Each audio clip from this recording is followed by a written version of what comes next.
ನೀವು ಒಂದು ರಾತ್ರಿ ಟಿವಿ ನೋಡ್ತಾ ಕೂತಿರ್ತೀರ. ಅವಾಗ ನಿಮ್ಮ ಕಾಲಲ್ಲಿ ಸ್ವಲ್ಪ ನೋವು ಕಾಣಿಸ್ಕೊಡುತ್ತೆ. ಏನೋ ಸ್ವಲ್ಪ ನೋವು ಅಂತ ಸುಮ್ಮನಾಗ್ಬಿಟ್ಟಿರ್ತೀರ. ಬಟ್ ನೆಕ್ಸ್ಟ್ ಡೇ ಎದ್ದಾಗ ಮೈಯೆಲ್ಲ ನೋವು ಶುರು ಆಗಿರುತ್ತೆ.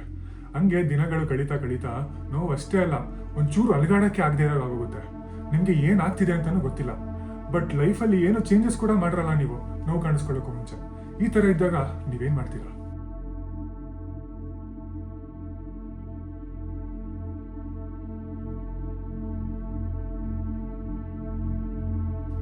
ಹಲೋ ಫ್ರೆಂಡ್ಸ್, ಎಲ್ರಿಗೂ ನಮಸ್ಕಾರ and welcome to my channel. ಇಲ್ಲಿ ಪ್ರತಿ ವಿಡಿಯೋದಲ್ಲೂ ನಿಮ್ಮ ಮನ ಕಲಕುವಂತಹ ರೋಚಕ ಕಥೆ ತರುವಂತ ಪ್ರಯತ್ನ ನಂದಾಗಿದೆ.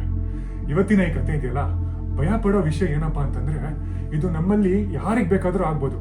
ಬನ್ನಿ ಇವತ್ತಿನ ಕಥೆ ಶುರು ಮಾಡೋಣ. ಅಕ್ಟೋಬರ್ 2009 ಒಂದು ರಾತ್ರಿಯಲ್ಲಿ 30 ವರ್ಷದ ಫಿಟ್ ಅಂಡ್ ಯಂಗ್ ಆಗಿದ್ದ ಯುವಕ ಆಲೆಕ್ಸ್ ಮನೆಯಲ್ಲಿ ಟಿವಿ ನೋಡ್ತಾ ಇರ್ತಾನೆ. ಟಿವಿ ನೋಡ್ತಿದ್ದಂಗೆ ಸ್ವಲ್ಪ ಹೊತ್ತಲ್ಲಿ ಅವನ ಲೆಫ್ಟ್ ಕಾಲಿನ ಅಕಿಲೀಸ್ ಟೆಂಡನಲ್ಲಿ ನೋವು ಕಾಣಿಸ್ಕೊಡುತ್ತೆ. ಈ ಅಕಿಲೀಸ್ ಟೆಂಡನ್ ನಮ್ಮ ಕಾಫ್ ಮಸಲ್ ಮತ್ತೆ ಆಂಕಲ್ನ ಜಾಯಿನ್ ಮಾಡೋ ಒಂದು ಕನೆಕ್ಟಿವ್ ಟಿಶ್ಯೂ ಆಗಿರುತ್ತೆ. ಅಕಿಲೀಸ್ ಟೆಂಡನ್ ಇದೆಯಲ್ಲ, ಇದು ನಮ್ಮ ಬಾಡಿಯ ಒಂದು ಲಾರ್ಜೆಸ್ಟ್ ಟೆಂಡನ್ ಕೂಡ ಆಗಿರುತ್ತೆ. ನೀವು MD ಸ್ವಲ್ಪ ಮೇಲೆ ಬಿಟ್ಟು ನೋಡ್ಕೊಂಡ್ರೆ ಸ್ವಲ್ಪ ಗಟ್ಟಿಯಾಗಿ ಬಟ್ ಫ್ಲೆಕ್ಸಿಬಲ್ ಆಗಿರುತ್ತಲ್ಲ, ಅದೇ. ಆಲೆಕ್ಸ್ ಕೂಡ ಮೋಸ್ಟ್ಲಿ ಇವತ್ತು ಜಾಸ್ತಿ ನಡೆದಾಡಿರ್ಬೇಕು, ಅದಕ್ಕೆ ನೋವು ಬರ್ತಾ ಇದೆ ಅಂತ ಹೇಳಿ ಒಂದು 5 ರಿಂದ 10 ನಿಮಿಷ ಮಸಾಜ್ ಮಾಡಿ ಅದ್ರ ಬಗ್ಗೆ ಮರ್ತೋಗಿರ್ತಾನೆ. ಹಂಗೆ ಟಿವಿ ನೋಡ್ತಾ ನೋಡ್ತಾ ನಿದ್ದೆಗೆ ಜಾರ್ಬಿಟ್ಟಿರ್ತಾನೆ. ಬೆಳಗ್ಗೆ ಎದ್ದೇಳ್ತಿದ್ದಂಗೆ ಲೆಫ್ಟ್ ಟೆಂಡನಲ್ಲಿ 10 ಪಟ್ಟು ಜಾಸ್ತಿ ನೋವಾಗಕ್ಕೆ ಶುರು ಆಗಿರುತ್ತೆ. ಅಷ್ಟೇ ಅಲ್ಲ, ಈಗ ರೈಟ್ ಅರ್ಕಿಲೀಸ್ ಟೆಂಡನಲ್ಲೂ ಕೂಡ ನೋವಾಗಕ್ಕೆ ಶುರು ಆಗಿರುತ್ತೆ. ಸರಿ, ಎದ್ದು ಏನಾದ್ರೂ ಪೇನ್ ಕಿಲ್ಲರ್ ತಗೋಣ ಅಂತ ಬೆಡ್ಡಿಂದ ಆಚೆ ಕಾಲು ಇಡ್ತಾನೆ. ಕಾಲ್ಗಳನ್ನ ಊರಕ್ಕೆ ಆಗಲ್ಲ, ಆ ಥರ ನೋವು. ಏನ್ ಮಾಡ್ಬೋದು ಅಂತ ಹೇಳಿ ನಿಂತ್ಕೊಳ್ಳೋಕೆ ಟ್ರೈ ಮಾಡ್ತಾನೆ. ನಿಂತ್ಕೋತಿದ್ದಂಗೆ ನೋವನ್ನ ತಡೆಯೋಕ್ಕೆ ಆಗ್ದಲೇ ಕೆಳಗೆ ಬಿದ್ಬಿಡ್ತಾನೆ. ಏನೋ ಸಿವಿಯರ್ ಟೆಂಡನೈಟಿಸ್ ಆಗ್ಬಿಟ್ಟಿರ್ಬೇಕು ಅಂತ ಹೆದರ್ಕೊಂಡು ಏನಪ್ಪ ನನಗೆ ಹಿಂಗೆ ಆಗೋಯ್ತಲ್ಲ ಅಂತ ಹಂಗು ಹಿಂಗು ತೆಳ್ಕೊಂಡೆ ರೂಮಿಂದ ಆಚೆ ಬರ್ತಾನೆ. ಬಂದು ರೇಲಿಂಗ್ಸ್ನ ಇಟ್ಕೊಂಡು ಮೆಟ್ಲಿನ ಕೆಳಗಿಳಿದು ಕಿಚನಲ್ಲಿರೋ ಕೋಲ್ಡ್ ಪ್ಯಾಕ್ನ ಹಾಕೊಂಡು ಸೋಫಾ ಮೇಲೆ ಮಲ್ಕೋತಾನೆ. ಹೆಂಗಿದ್ರು ಇವತ್ತು ವೀಕೆಂಡು, ರಜಾ ಇದೆ, ಇವತ್ತು ಪೂರ್ತಿ ಬೆಡ್ ಮೇಲೆ ರೆಸ್ಟ್ ಮಾಡೋಣ, ಮೋಸ್ಟ್ಲಿ ನಾಳೆ ಆದರೂ ಸ್ವಲ್ಪ ಸರಿ ಹೋಗ್ಬೋದು ಅಂತೇಳಿ ಪೂರ್ತಿ ದಿನ ರೆಸ್ಟ್ ಮಾಡ್ತಾನೆ. ದಿನ ಕಳೆದ್ರೂ ನೋವು ಕಡಿಮೆ ಆಗೋದಿರಲಿ, ಬಹಳ ಜಾಸ್ತಿ ಆಗಕ್ಕೆ ಶುರು ಆಗಿರುತ್ತೆ. ಅದಕ್ಕೆ ನೆಕ್ಸ್ಟ್ ಡೇಗೆ ಪೊಡಯಾಟ್ರಿಸ್ಟ್ ಹತ್ರ ಒಂದು ಅಪಾಯಿಂಟ್ಮೆಂಟ್ ತಗೋತಾನೆ. ಪೊಡಯಾಟ್ರಿಸ್ಟ್ ಅಂದರೆ ಪಾದದ doctor who specializes in feet. Appointment ತೊಗೊಂಡ್ಮೇಲೆ ಬೆಸ್ಟು ಇವತ್ತು ಹೋಗಿ ಮಲ್ಕೊಂಬಿಡೋಣ, ಬೇರೆ ಎಲ್ಲ ನಾಳೆ ನೋಡ್ಕೊಳ್ಳೋಣ ಅಂಥೇಳಿ ಯೋಚನೆ ಮಾಡ್ತಾನೆ. ಅದಕ್ಕೂ ಮುಂಚೆ ಮುಖ ಆದರೂ ತೊಳ್ಕೊಳ್ಳೋಣ ಅಂತೇಳಿ ಕಷ್ಟಪಟ್ಕೊಂಡು ಬಾತ್ರೂಮ್ ತನಕ ಹೋಗ್ತಾನೆ. ಹೋಗಿ ಬಾತ್ರೂಮ್ನಲ್ಲಿ ನಲ್ಲಿ ಓಪನ್ ಮಾಡೋಕ್ಕೆ ಟ್ರೈ ಮಾಡಿದ್ರೆ ಕೈಯಲ್ಲಿ ಒಂದು ಸ್ವಲ್ಪ ಸ್ಲೈಟಾಗಿ ಪೇನ್ ಶುರು ಆಗುತ್ತೆ. ನೋಡ್ತಿದ್ದಂಗೆ ಕೈ ಹಂಗೆ ಕಚ್ಕೊಂಡ್ಬಿಡುತ್ತೆ. ಕೈಯಲ್ಲಿರೋ ಟೆಂಡನ್ ಎಲ್ಲ ಟೈಟ್ ಆಗೋಕ್ಕೆ ಶುರು ಆಗುತ್ತೆ. ಇನ್ನೊಂದು ಕೈಯಿಂದ ಬಿಡಿಸ್ಕೊಳಕ್ಕೆ ಎಷ್ಟೇ ಪ್ರಯತ್ನ ಪಟ್ಟರೂ ಆಗಲ್ಲ. ಈಗ ನಿಜವಾಗಿ ಗಾಬರಿ ಶುರು ಆಗುತ್ತೆ ನಮ್ಮ ಅಲೆಕ್ಸ್ಗೆ. ಏನಾಗೋಯ್ತಪ್ಪ ನನಗೆ ಅಂತ. ಬೇಡ, ಜಾಸ್ತಿ ತಲೆ ಕೆಡಿಸ್ಕೊಳ್ಳೋದೇ ಬೇಡ, ಸುಮ್ಮನೆ ತಲೆನೋವು, ನಾಳೆ ಹೆಂಗಿದ್ರು ಡಾಕ್ಟರ್ ಅಪಾಯಿಂಟ್ಮೆಂಟ್ ಇದೆ, ಅಲ್ಲೇ ಹೋಗಿ ಕೇಳೋಣ ಅಂತ ಹೇಳಿ ಮಲ್ಕೊಳಕ್ಕೆ ಹೋಗ್ತಾನೆ.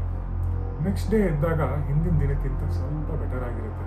ಅದರಿಂದ ಮನಸ್ಸಿಗೆ ಸ್ವಲ್ಪ ನೆಮ್ಮದಿ ಪಡ್ಕೊಂಡು ಸರಿ, ಏನೋ I have overcome the worst ಅಂತ ಹೇಳಿ, ಆದರೂ ಡಾಕ್ಟರ್ ಅಪಾಯಿಂಟ್ಮೆಂಟ್ ತೊಗೊಂಡಿದ್ದೀನಲ್ಲ, ಹೋಗಿ ತೋರಿಸೇ ಬಿಡೋಣ ಅಂತ ರೆಡಿ ಆಗ್ತಾನೆ.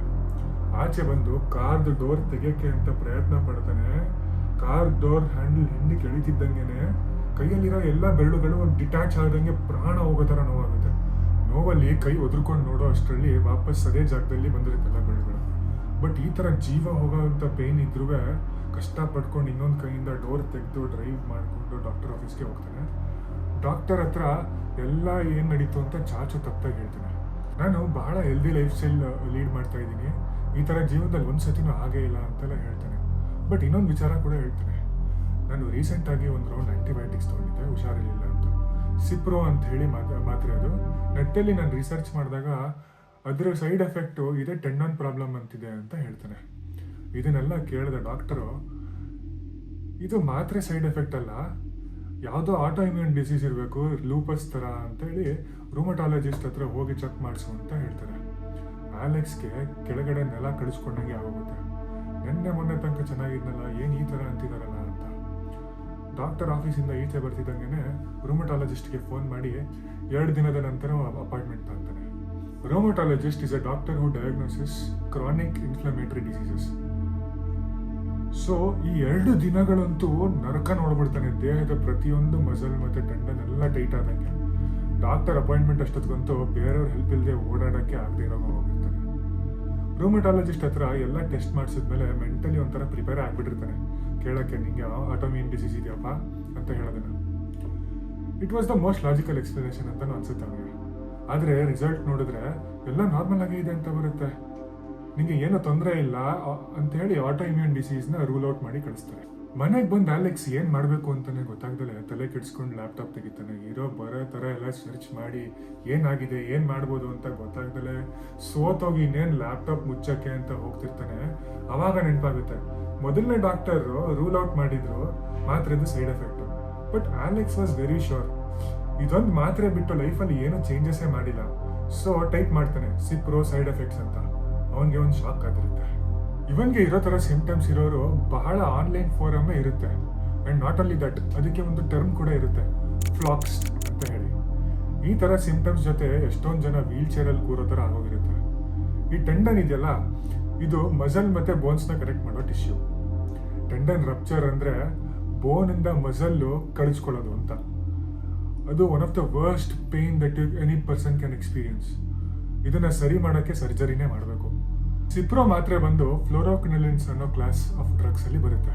ಇದನ್ನ ಆಂಟಿಬಯೋಟಿಕ್ ಆಗಿ ಪ್ರಿಸ್ಕ್ರೈಬ್ ಮಾಡ್ತಾರೆ. ಯೂಶಲಿ ಬಹಳ ಅನಾರೋಗ್ಯಕ್ಕೆ ಒಳಗಾದವ್ರಿಗೆ ಪ್ರಿಸ್ಕ್ರೈಬ್ ಮಾಡ್ತಾರೆ. ಮತ್ತೆ ಈ ಮಾತ್ರೆ ತಗೊಂಡವರಲ್ಲಿ ಒಂದಷ್ಟು ಜನ ಈ ಸೈಡ್ ಎಫೆಕ್ಟ್ಸ್ಗೆ ಒಳಗಾಗ್ತಾರೆ. ಟೆಂಡನ್ಸ್ ಎಲ್ಲ ಟೈಟ್ ಆಗಿ ಕೊನೆಗೆ ರಪ್ಚರ್ ಆಗೋ ಥರ ಸಿಂಪ್ಟಮ್ಸ್. ಇದನ್ನ ತಡೆಯೋಕೆ ಇರೋ ಒಂದೇ ರೀತಿ ಅಂದರೆ ನೋ ಮೂವ್ಮೆಂಟ್ಸ್, ಅಲುಗಾಡಲೇಬಾರ್ದು. ಅದಕ್ಕೆ ಎಷ್ಟೊಂದು ಜನ ಈ ಸಿಂಟಮ್ಸ್ಗೆ ಒಳಗಾದವರು ವೀಲ್ ಚೇರಲ್ಲಿ ಜೀವನ ಕಳೀತಾರೆ. ಅಲೆಕ್ಸ್ ಇದನ್ನೆಲ್ಲ ನೋಡಿ ಗಾಬರಿ ಹೋಗ್ತಾನೆ. ಏನಪ್ಪ ಈ ಥರ ಆಗೋಯ್ತಲ್ಲ ನನ್ನ ಜೀವನ, ಬೇಕಾ ನನಗೆ ಜೀವನ ಅಂತೆಲ್ಲ ಯೋಚನೆ ಮಾಡೋಕ್ಕೆ ಶುರು ಮಾಡಿಬಿಟ್ಟಿರ್ತಾನೆ. ಬಟ್ ಸ್ವಲ್ಪ ಹೊತ್ತಾದ್ಮೇಲೆ ಸುಧಾರಿಸ್ಕೊಂಡು ಸರಿ ಏನು ಟೈಮ್ ಲೈನ್ ಇದೆ ನೋಡೋಣ ಅಂತ ರಿಸರ್ಚ್ ಮಾಡ್ತಾನೆ. ಟಿಪಿಕಲಿ ಫ್ಲಾಕ್ಸ್ ಆಗಿರೋರು 3 ತಿಂಗಳು ಕಳೆದ್ಮೇಲೆ ನಾರ್ಮಲ್ ಆಗೋಕ್ಕೆ ಶುರು ಆಗ್ತಾರೆ. ಸೊ ಈ 3 ತಿಂಗಳು ಹೋಪ್ ಇಟ್ಕೊಂಡು ಹೆಂಗೋ ಕಷ್ಟ ಪಡ್ಕೊಂಡು ತಳ್ಬಿಡೋಣ, ಸರಿ ಹೋಗ್ಬೋದು ಅಂತ ಅವನೇ ಹೇಳ್ಕೊಂಡು ಧೈರ್ಯ ತರ್ಕೋತಾನೆ. ಆದರೆ 3 ತಿಂಗಳು ಕಳೆಯುತ್ತೆ, ಸರಿ ಹೋಗೋದಿರಲಿ. ಟೆಂಡನ್ಸ್ ಎಲ್ಲ ಟೈಟ್ ಆಗಿ ಮಲ್ಟಿಪಲ್ ರಪ್ಚರ್ಸ್ ಕೂಡ ಆಗೋಗಿರುತ್ತೆ. ಕ್ಲಿಯರ್ಲಿ ಅಲೆಕ್ಸ್ದು ಸಿವಿಯರ್ ಫ್ಲಾಕ್ಸಿಂಗ್ ಕೇಸ್ ಆಗಿರುತ್ತೆ. ಚೆನ್ನಾಗಿ ಬಿಡಿದೆ ಅಲೆಕ್ಸ್ 3 ತಿಂಗಳ ನಂತರ ಚೆಕ್ ಮಾಡ್ತಾನೆ. ಸಿವಿಯರ್ ಇರೋರು ಎಷ್ಟೊತ್ತಲ್ಲಿ ರಿಕವರ್ ಆಗ್ತಾರೆ ಜನರಲಿ ಅಂತ. 3 ವರ್ಷ ಆವ್ರೇಜ್ ಅಂತ ಗೊತ್ತಾಗುತ್ತೆ. ಬಹಳ ಬೇಜಾರಾದರೂ ಎಲ್ಲೋ ಒಂದು ಹೋಪ್ ಇಟ್ಕೊಂಡು ಅಟ್ಲೀಸ್ಟ್ 3 ವರ್ಷ ಆದ್ಮೇಲಾದರೂ ಸರಿ ಹೋಗ್ತೀನಿ ಅಂತ ಅವನೇ ಹೇಳ್ಕೋತಾ 3 ತಿಂಗಳು ಕಳೆದಂಗೆ 3 ವರ್ಷನೂ ಕಳೆದೋಗುತ್ತೆ. ಸರಿ ಹೋಗೋದಿರಲಿ, ಲಿಟ್ರಲಿ ಬೆಡ್ ರಿಟರ್ನ್ ಹೋಗಿರ್ತಾನೆ.